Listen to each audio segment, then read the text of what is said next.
Hey guys, this is Ilinca from the past. I'm making this video in case my camping place does not have good internet. So I wanted to make sure that I still get to present the workflow that I've been working on for the past 2 weeks, but have incorporated as much knowledge as I've gathered from Aroni from the past 2 months.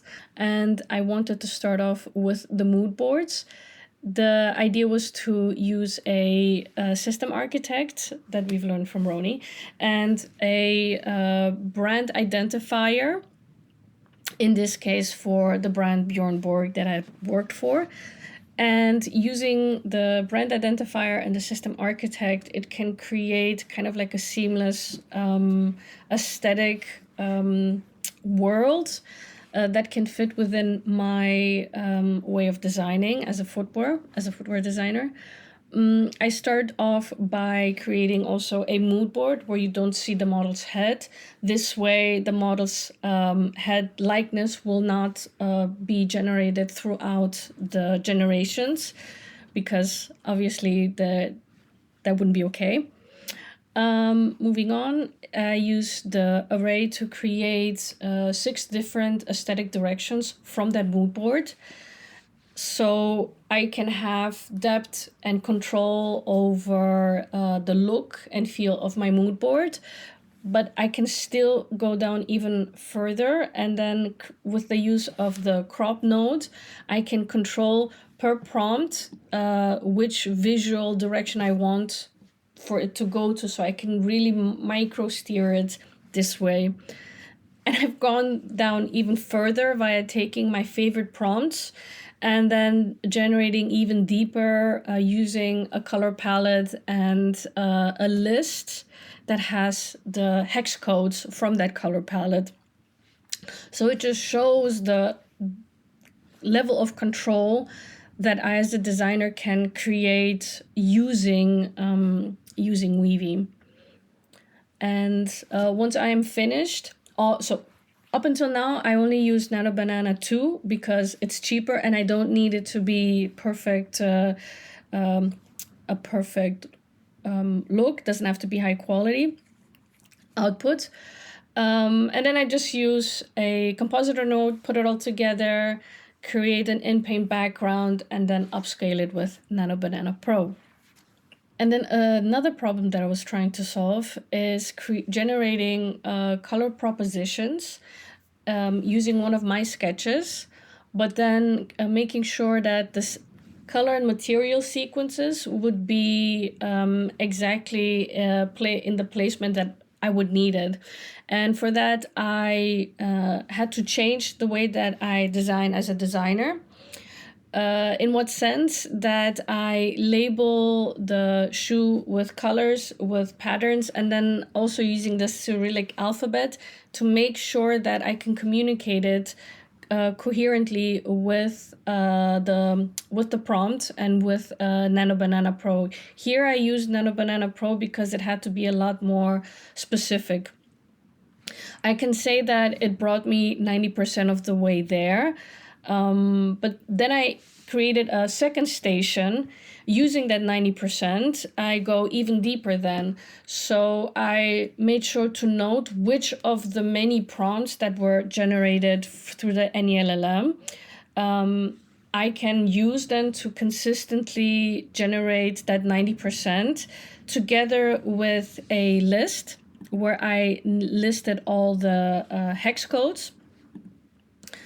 And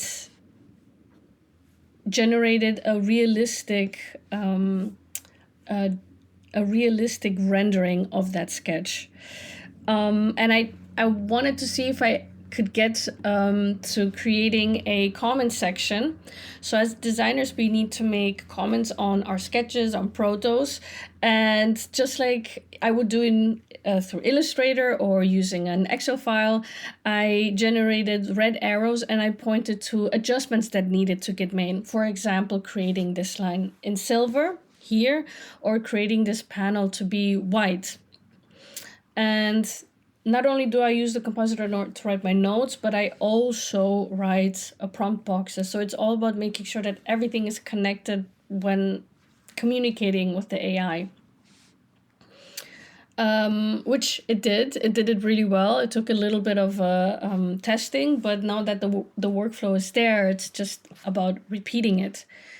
And I use a crop to then just crop the top off, so I can use that as my assets throughout the rest of the workflow.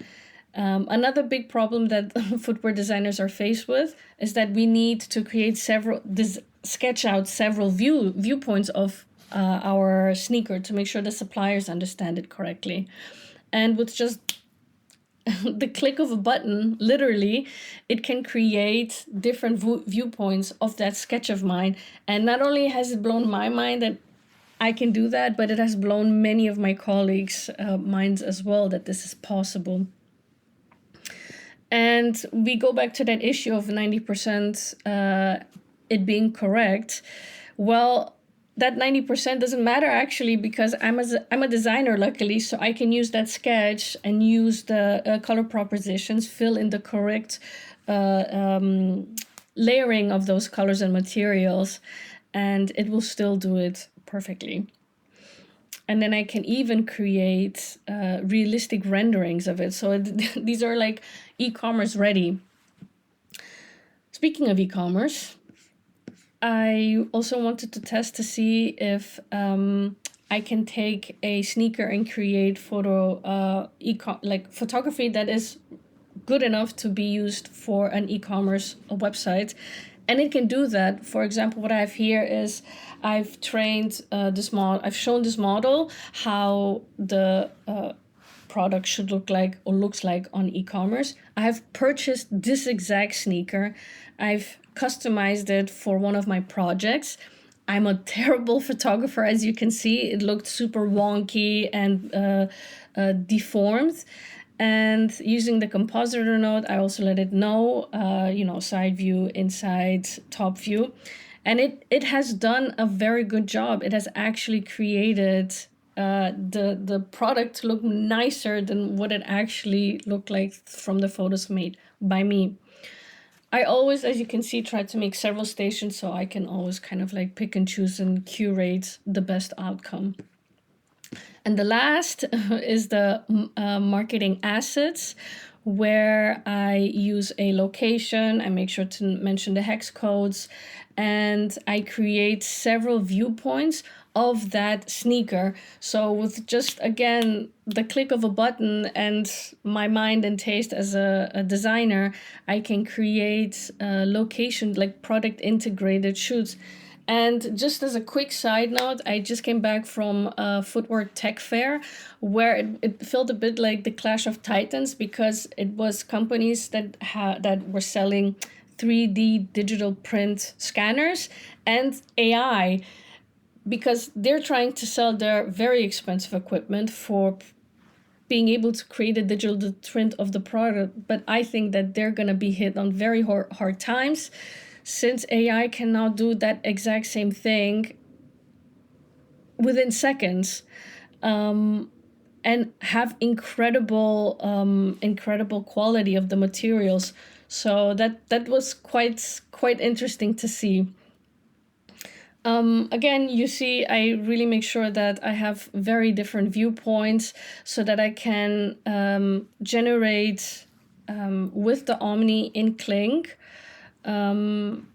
product integrated videos, and then just put it all together. Here you can see.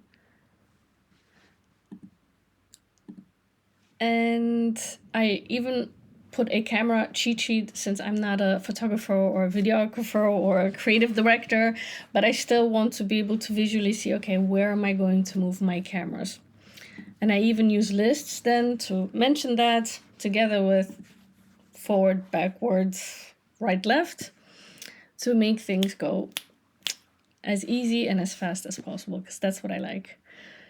So I hope that this was 5 minutes. Sorry if it was longer. Thank you so much. It's been an amazing journey. I hope that I have internet to be able to yap about this in real life. But if not, I just want to say thank you so much to everybody. And if you have any questions and want to nerd out about AI, just give me a call. So good luck, everybody. Bye.